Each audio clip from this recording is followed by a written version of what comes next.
That was the explosion that resulted in a huge fire in camera 7.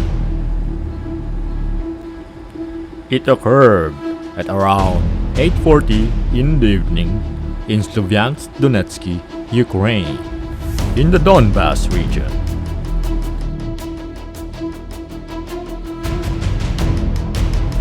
No news are yet released on what was targeted during the attack. But what was certain was that the fire caused by the explosion is very intense.